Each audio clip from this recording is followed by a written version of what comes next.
This is the Kershaw Emerson 6034. Has your black G10 scales on one side. It is a frame lock. And you have a bead blasted stainless on the other side. There's the Emerson logo on the pocket clip. You have your thumb disc opening or the Emerson opening. Nice action. It's a Tonto blade.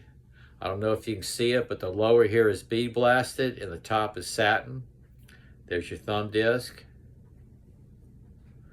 The steel is made out of 8CR14Mov.